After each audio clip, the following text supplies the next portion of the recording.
Boa noite a todos. É um prazer poder estar aqui escutando, que vamos escutar a Luciene, que é uma fonoaudióloga, especialista em voz, que sabe muito de voz, e hoje a gente vai ter o prazer de escutá-la e ela vai compartilhar um pouco com a gente sobre o frio e o calor, na terapia de voz. Como disse o Eduardo, a gente vai falar em português, mas eu estou vendo aqui que tem algumas pessoas que parecem que são da Espanha, então vou pedir para o pessoal que fala português, licença, que eu vou só fazer uma pergunta. Para os que são de Espanha, que veo que há algumas pessoas que são de Espanha, podéis entender bem o português. Se tenéis alguma pergunta, pues podéis escribirme a este panel que está a la derecha. Eu posso contestar, pero não os preocupeis, porque o webinar vai ser gravado e depois nós outros podemos poner subtítulos para que entendáis. Pero qualquer pergunta podéis fazer aqui à la derecha. E também creio que as diapositivas apoiam muito. Então, para os que são de Espanha, não, que vejo aqui alguns, como creio que Andreu, Rocío, e outros aqui, qualquer coisa que necessiteis, à la derecha vuestra, neste panel, podeis contestar, ¿vale? E é um prazer, hablo para vosotros também, escuchar a Luciene. Então, eu vou passar a palavra a Luciene, que ela é fonoaudióloga e ela é a representante da Amivoz em Portugal. E vou pedir para ela falar um pouco mais devagar, porque aí acho que pode ser fácil de entender. Qualquer coisa, os outros participantes também podem me perguntar aqui no painel da direita, que eu faço a pergunta para ela. Lu, passo para você a palavra.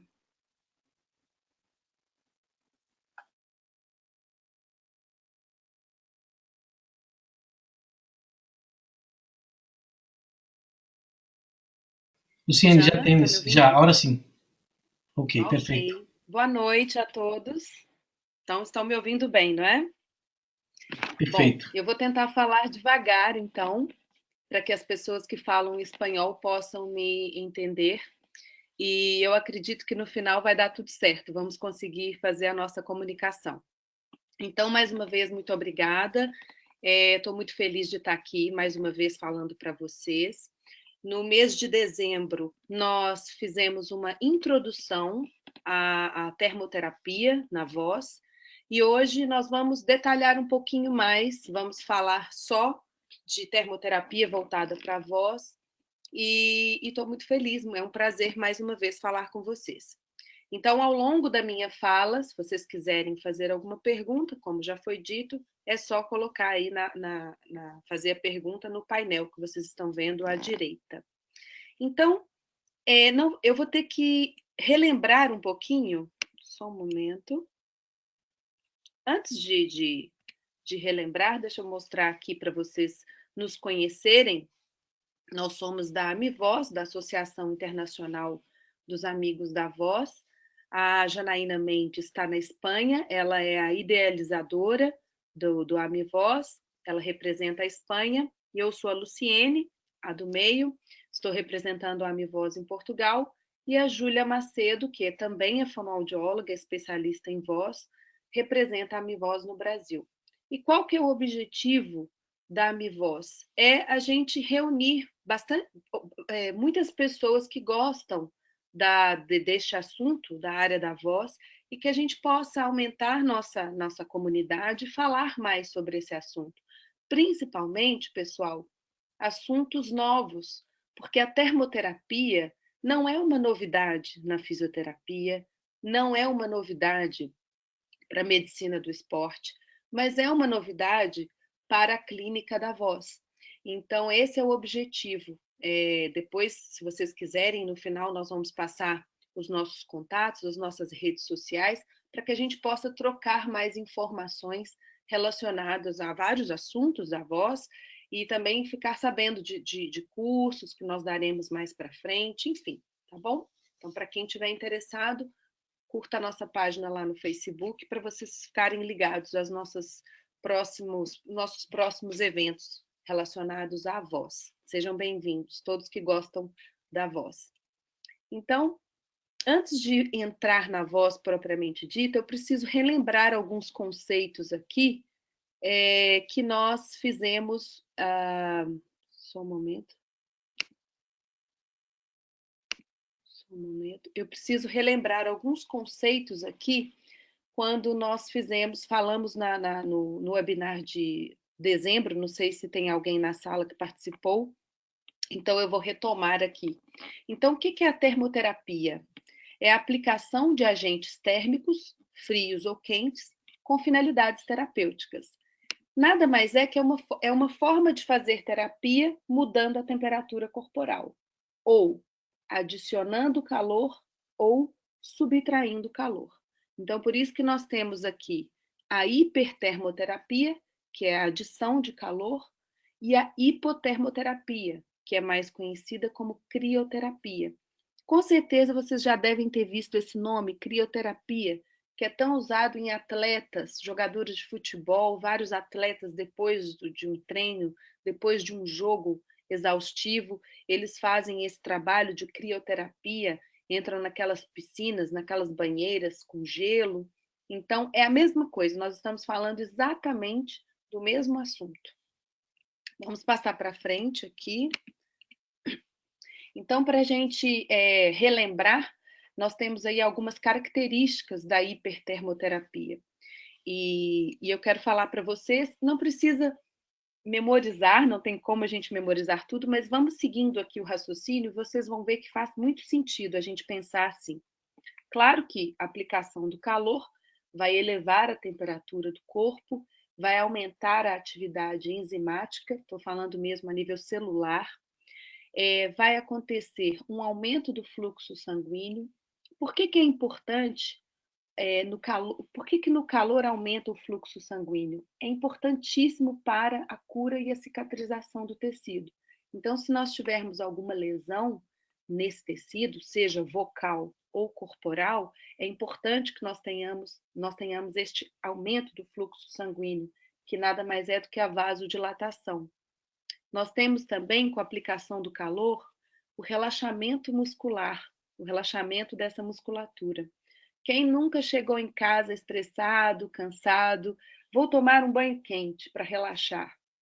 Nós conhecemos muito essa expressão e isso faz muito sentido. Ou quem tem banheira em casa, ou banheira de hidromassagem, gosta de ficar lá no quente, no calor para relaxar. E realmente o calor, ele relaxa, porque ele modifica o estado de tensão muscular.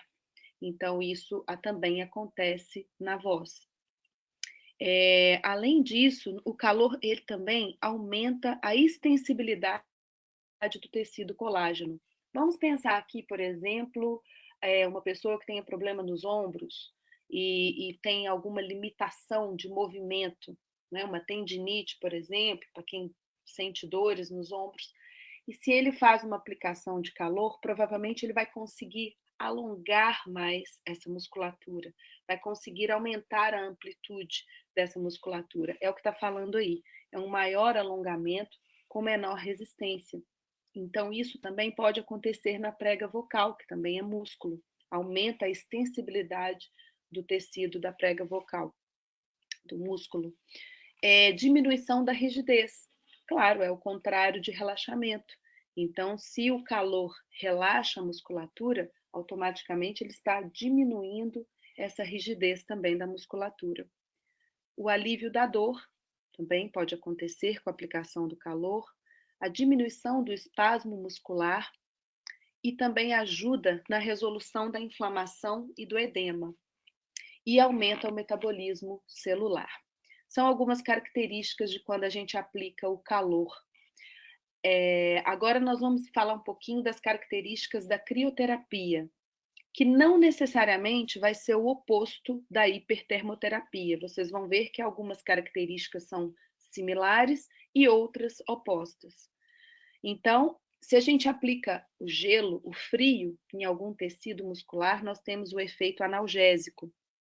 Podemos também ter a retenção do edema. O que seria essa retenção? O edema ele vai acontecer, mas a gente consegue amenizar esse edema, ele não vai para frente, tá bom? A gente pode também, com gelo, ajuda na diminuição do processo inflamatório, diminui o metabolismo, enquanto que o calor aumenta o metabolismo, o frio ele diminui o metabolismo. Aí sim, são coisas opostas. Diminui também a circulação sanguínea local, acontece uma vasoconstrição, que às vezes é importantíssimo para a gente limitar um pouco o processo inflamatório. Diminui o espasmo muscular e também aumenta, ele aumenta a rigidez tecidual. Enquanto que o calor diminui a rigidez, o frio ele aumenta. Então, são algumas características para a gente relembrar aí os efeitos da termoterapia. Então, vamos falar da voz, que é o nosso assunto de hoje, que com certeza vocês estão ansiosos para saber como é que a gente aplica essa técnica que é tão usada em outras áreas, como é que a gente aplica na nossa profissão. Então, vamos imaginar uma lesão vocal, seja ela qual for. Toda vez que alguém apresenta uma lesão vocal, ela necessariamente vai passar por um processo inflamatório. E esse processo inflamatório, pessoal, ele tem várias etapas. E é importantíssimo que nós saibamos quais são essas etapas. Estudar mesmo o que acontece dentro da célula. Infelizmente, na nossa formação profissional, a gente não tem a matéria, né, na nossa graduação, a bioquímica, que é tão importante para a gente perceber como que funciona o processo inflamatório. Então, através do processo inflamatório, nós vamos ter que identificar, nós profissionais, o momento em que se encontra essa lesão vocal. Porque quando nós temos uma lesão, seja ela onde for, nós temos o início, o meio e o fim. Tá? Então, em que momento, em que etapa se encontra essa lesão? Por que a gente precisa saber disso? Senão a gente não vai saber qual é a técnica mais adequada que a gente vai usar para essa pessoa. Então, por exemplo, chega um cantor ou chega um professor que fala muito, ele está com uma lesão vocal, está com a prega vocal inflamada, com todas as estruturas fonatórias inflamadas. Como que a gente sabe se a gente vai aplicar o gelo ou o calor, se a gente não entende sobre o processo inflamatório e em que momento esse processo inflamatório se encontra? Tá bom? Vamos passar aqui para frente. Então, afinal de contas, o que é uma lesão? Uma lesão num tecido qualquer do nosso corpo. É qualquer evento que danifique a estrutura ou função dos tecidos. Esse é o conceito de uma lesão. E na prega vocal não vai ser diferente. Então, nós temos aqui o que a gente chama de resposta inflamatória. O que é a resposta inflamatória? Nós temos 5 sinais clássicos de quando algum tecido está inflamado. Quais são eles? Nós temos o primeiro aqui dessa imagem, que é o calor. O calor, porque quando a gente tem uma inflamação, o sangue vai exatamente para onde está a área inflamada, ou seja, o sangue é quente, então vai para lá. Por isso que muitas vezes a gente, quando tem alguma inflamação no dedo, na unha, a gente sente aquela parte que está inflamada mais quente. Também acontece um avermelhamento, ou seja, fica vermelho, fica por causa do sangue mesmo. Acontece o edema, o inchaço, devido ao acúmulo de líquidos naquele tecido. Pode vir acompanhada de dor, na maioria das vezes, a inflamação vem com dor. E também a perda da função. Pensando na voz, essa perda da função seria a própria disfonia, o próprio problema vocal. Então, isso é o que nós chamamos de resposta inflamatória. Isso aqui é importante, pessoal, porque nós, profissionais, vamos atuar na resposta inflamatória. Por quê? Porque quando começa um processo inflamatório, nós não conseguimos interromper o processo inflamatório. Uma vez que se inicia o processo inflamatório, ela vai acontecer, mesmo que a gente não queira, não tem como interromper. O terapeuta, seja logopeda, fonoaudiólogo, terapeuta da fala, ele tem que desenvolver estratégias para atuar na resposta inflamatória, que são nesses 5 sinais clássicos aqui que eu acabei de falar para vocês. Então, vamos seguir para a gente falar um pouquinho mais sobre a lesão vocal. Então, uma das causas da lesão vocal é o microtrauma.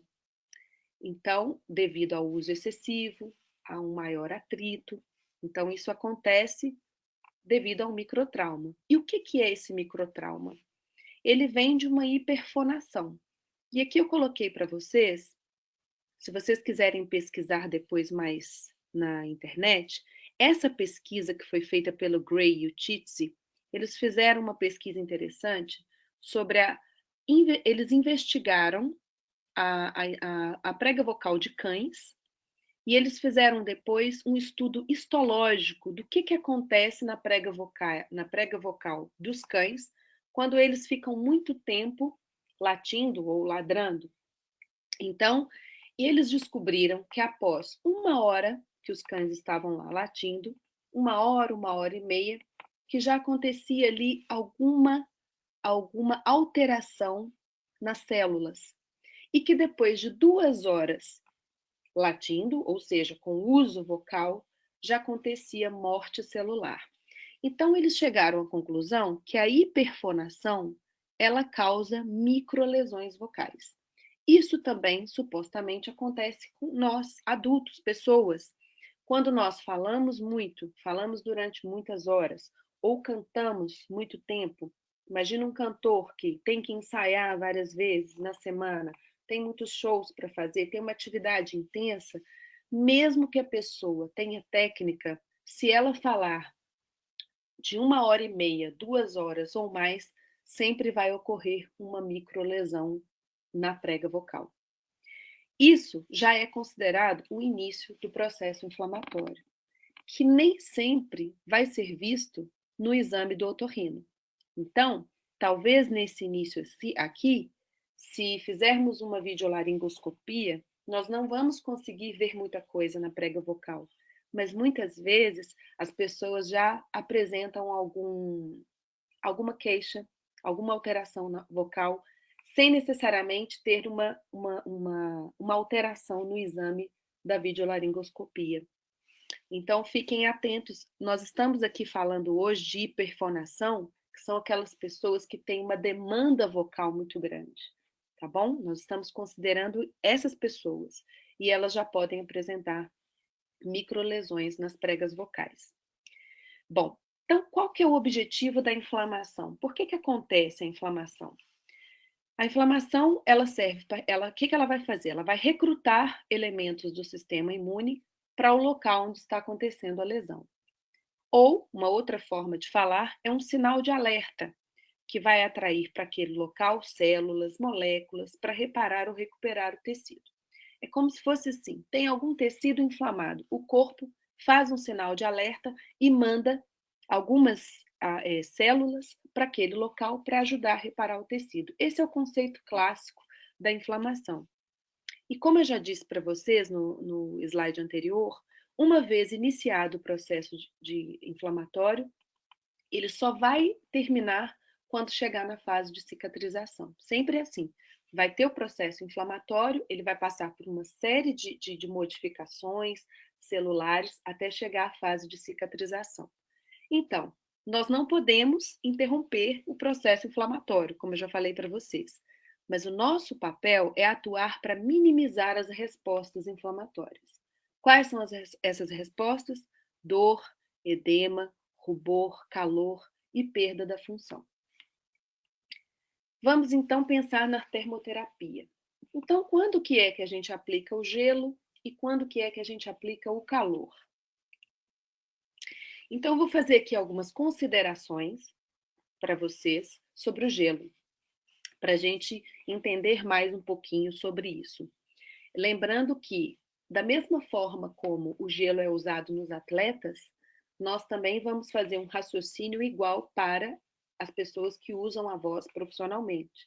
Porque hoje nós temos uma visão diferente desse profissional da voz. Ele também é considerado um atleta da voz. Por isso que o raciocínio é praticamente o mesmo entre um atleta, seja um nadador, um corredor, um jogador de futebol e um atleta da voz, uma pessoa que usa muito a voz profissionalmente.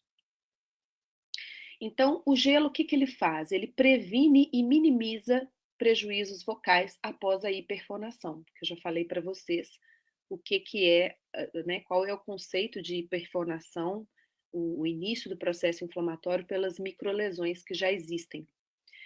O gelo é um recurso para ser utilizado no pós-trauma, a fim de minimizar as respostas inflamatórias sem impedir o processo inflamatório. Isso acontece muito, sei lá, um jogador de futebol machucou o joelho durante o jogo. Provavelmente eles vão usar gelo após esse trauma dele no jogo de futebol.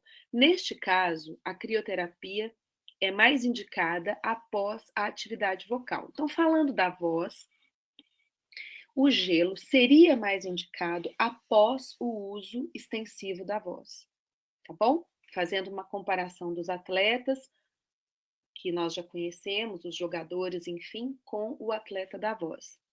Normalmente, quando uma pessoa canta mais de 2 horas ou fala mais de 2 horas, a gente já pode considerar essa pessoa como um atleta da voz, e principalmente se isso fizer parte do cotidiano dela, da profissão dela.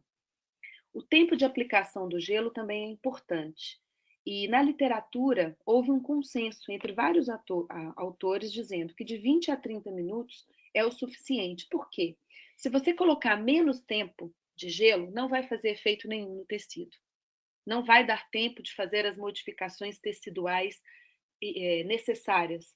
Mas se tiver mais tempo, também não é interessante. Ultrapassando o tempo sugerido pelos autores, pode acontecer o seguinte: o gelo ajuda até a diminuir a dor, limita o edema, ajuda no processo inflamatório, mas ele pode deixar o músculo mais fraco. Isso não é interessante para a gente, que trabalha com pessoas que trabalham com a voz. Então, vamos tomar cuidado com o tempo de aplicação também, que é importante. O modo de aplicação normalmente é sobre a pele do pescoço. Daqui a pouco eu vou mostrar para vocês nos próximos slides alguns exemplos, tá? O gelo não é indicado para quem tem sensibilidade ou para quem está com a imunidade baixa. Nós também temos algumas contraindicações, claro. Aquelas pessoas que têm sensibilidade maior ao gelo ou que estão com a imunidade baixa, estão doentes, propensos a ter uma constipação, uma gripe, não é interessante usar o gelo. Então, gente, não é uma regra para todos. A gente tem que avaliar cada caso. O uso do gelo antes da atividade vocal também não é indicado, pois o frio diminui a extensibilidade do tecido colágeno. Então, vamos pensar na voz. Se eu tenho um recurso que diminui a extensibilidade do tecido, que diminui a extensibilidade da prega vocal, não é interessante que eu use esse recurso antes da atividade vocal. Mas eu posso usar depois. Perceberam a diferença? Por isso que eu falei lá atrás que nós temos que saber o momento certo de atuar. E é sobre isso que eu estou falando agora. Então, o gelo antes de uma atividade vocal não é indicado, mas depois de uma atividade vocal muito grande, voltando a dizer que nós estamos falando de pessoas que usam muito a voz, seria interessante, é um recurso interessante. Bom, aqui nós temos algumas modalidades de aplicação do gelo, bolsa térmica. Olha, nós temos muito material no mercado e cada vez mais eles criam coisas diferentes, então é bom a gente ficar sempre antenado, ligado, observando quais são as novidades.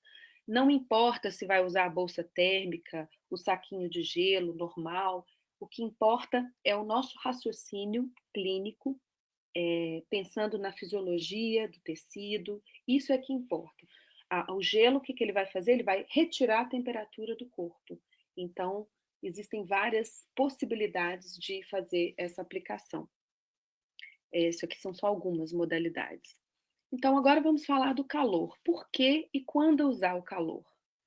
Ele é usado em casos de edema por uso abusivo da voz, tá? Ajuda muito no edema. O modo de aplicação, eu vou mostrar para vocês a seguir com algumas fotos, é o vapor, é o calor úmido que sai daqueles vaporizadores. Bom destacar aqui que muita gente confunde vaporizador com nebulizador. São coisas diferentes. O vaporizador é aquele que sai o vapor quente. O nebulizador é aquele que sai na temperatura ambiente, normal, que normalmente é colocado algum medicamento dentro do aparelho e a pessoa faz a nebulização, que é excelente também para hidratar a voz, mas não é o que nós estamos falando aqui agora. Então, o vaporizador é quando sai o calor. O calor também hidrata, o tempo de aplicação do calor, pelas pesquisas que a gente vê, são 30 minutos cada vez, aumenta o metabolismo e a drenagem, aumenta também o movimento mucoodulatório. Olha que bom esse recurso. Quando a gente precisa aumentar a amplitude vibratória das pregas vocais, é interessante o calor que ajuda nesse aspecto. Relaxamento da musculatura, eu já havia falado para vocês que o calor ele relaxa a musculatura, causa uma vasodilatação, por isso que ele não deve ser usado momentos antes da atividade vocal. Eu vou explicar isso melhor. Quando nós vamos usar o calor, não devemos usar antes da atividade vocal. Por exemplo, um cantor, ele vai ter um show à noite. E durante o dia, nós podemos aplicar o calor para diminuir um edema. Vamos supor que ele esteja com a voz cansada, precisa hidratar. Nós podemos usar no mesmo dia em que ele vai cantar. Mas não é interessante usar momentos antes do canto dele. Por quê? Porque o calor, ele relaxa a musculatura. Então, como é que nós vamos relaxar uma musculatura que precisa estar ativa? A pessoa precisa estar ativa para cantar. Então, por isso que não é indicado usar momentos antes do canto.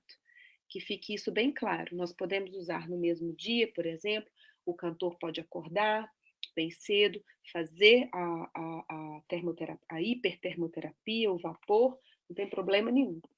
Mas momentos antes do show, ele vai fazer o aquecimento dele normal para cantar, tá bom? Não é indicado após a atividade de alta demanda vocal, que já começa o início do processo inflamatório.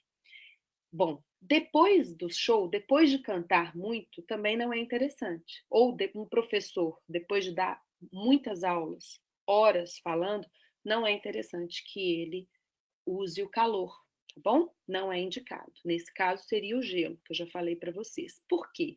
Porque depois de uma hiperfonação, já começa o processo inflamatório. Então, no início do processo inflamatório, ou seja, neste momento, não é interessante aplicar o calor. Voltando àquele slide anterior, por isso que é importante a gente saber em que momento, em que etapa se encontra o processo inflamatório. Porque caso a gente, por exemplo, uma pessoa que canta durante muitas horas e depois eu aplico o calor, eu posso aumentar o edema, eu posso aumentar a quantidade de vasos sanguíneos na prega vocal e posso prejudicar a voz daquela pessoa. Então a gente tem que ter muito cuidado. E também evitar o calor momentos antes da atividade vocal. Já falei para vocês, a gente tem que respeitar o intervalo entre a aplicação do calor e a performance vocal, seja na fala ou seja no canto. Nós temos aqui algumas modalidades de aplicação do calor. São vaporizadores. Nós também temos uma infinidade de vaporizadores no mercado, tá? Esse daqui no Brasil é muito comum, tem também. Esse daqui é um japonês, nós temos aqui produtos americanos. Com certeza, em Portugal eu já identifiquei alguns aparelhos. Se alguém de Portugal estiver me ouvindo, pode me mandar um e-mail e eu posso mostrar para vocês quais aparelhos eu já identifiquei, tá? E na Espanha também vocês podem falar diretamente com a Janaína, que ela pode indicar alguns aparelhos lá na Espanha, mas é só perguntar vaporizador e já faz o efeito desejado. Essa primeira imagem aqui, se vocês observarem, está indo diretamente na pessoa. Então, é interessante que tenha um vaporizador que vá na direção do nariz e da boca. Se tem um vaporizador, por exemplo, que dissipa o vapor para o ambiente, nesse caso a gente pode fazer algumas adaptações. Essa adaptação feita aqui nessa imagem foi com aqueles tubos de PVC. Então, comprou. Isso aqui não faz parte do aparelho. compraram um tubo de PVC e adaptaram aqui para que o ar vá diretamente para o rosto da pessoa, tá bom? Então, aqui, pessoal, eu vou abrir para perguntas, se alguém quiser fazer alguma pergunta agora. Eu deixo aqui os nossos dados, né, das nossas redes sociais, tanto da Amivoz quanto as minhas redes sociais, para que vocês fiquem ligados nos próximos eventos que nós vamos fazer, seja webinar, seja curso, e também para vocês perguntarem, trocarem, trazerem ideias para a gente, isso é muito importante. A ideia aqui é a gente crescer juntos na nossa profissão, eu acho muito importante.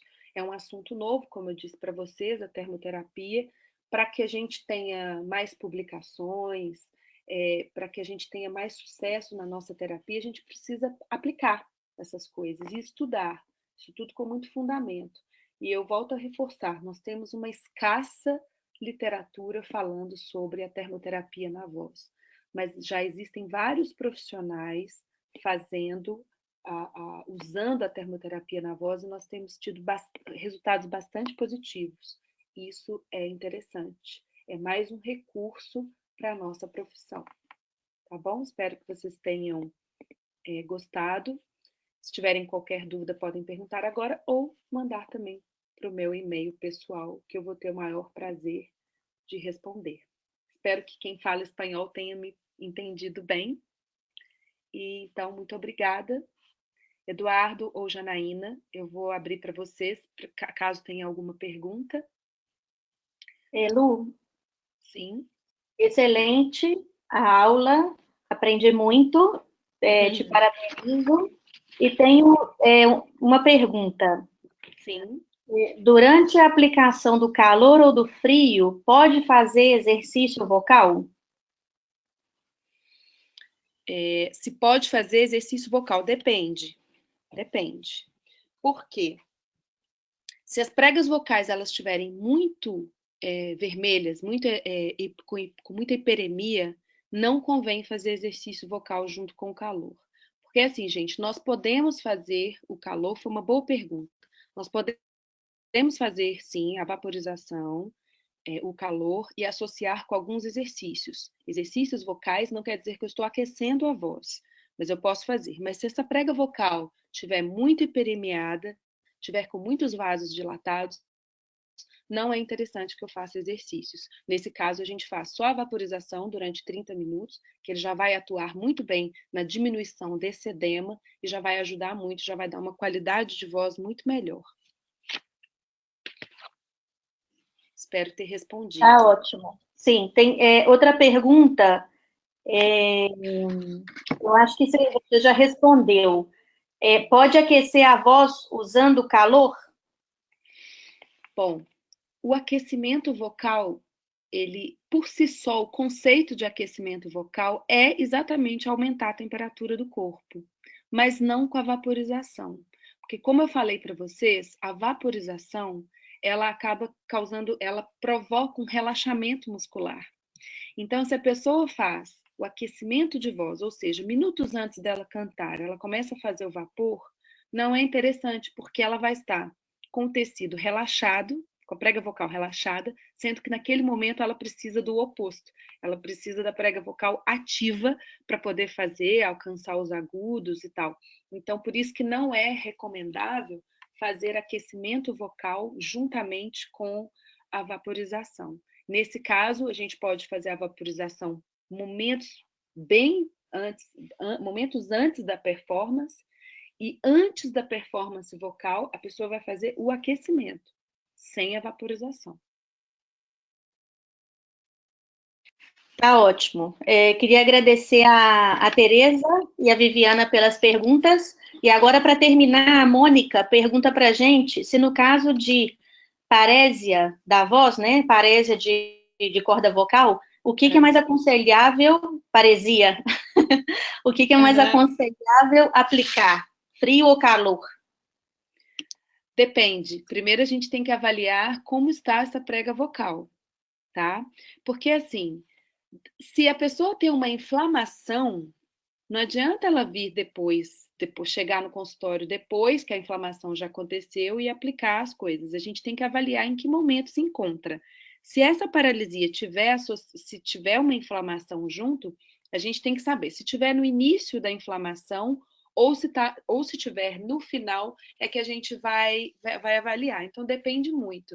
Mas o calor pode ajudar por causa do movimento mucoondulatório. Ele ajuda a vibrar melhor a prega vocal.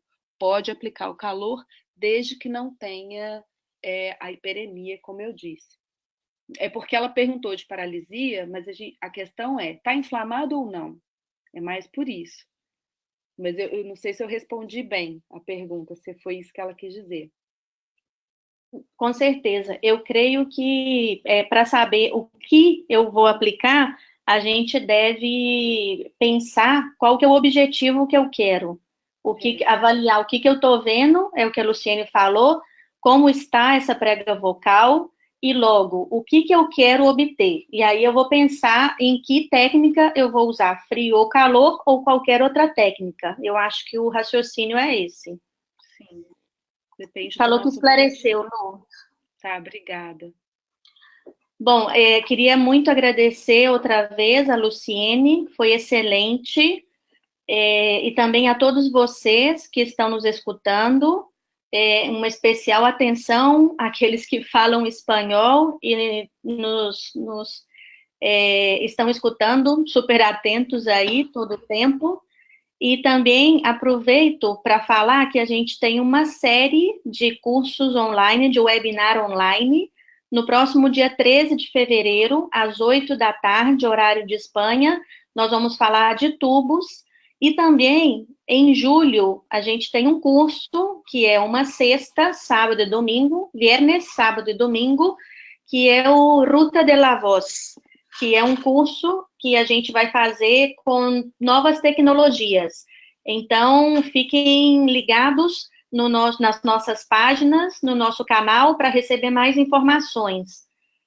O próximo webinar, 13 de fevereiro, e depois, em julho, temos o Ruta de la Voz, que é onde a gente vai poder falar ao vivo, né, que o curso vai ser presencial, de tudo isso que a gente está falando, e com práticas também. Então, fiquem ligados em tudo aquilo que a gente poder tá fazendo. Se tiver mais alguma pergunta, podem deixar aqui escrito ou enviar para a gente para o e-mail da Amivoz, ou então para o próprio e-mail da Luciene, que nós vamos responder com a maior prontidão. Mais uma vez, obrigada, e terminamos aqui. Uma boa noite para todo mundo. Tchau.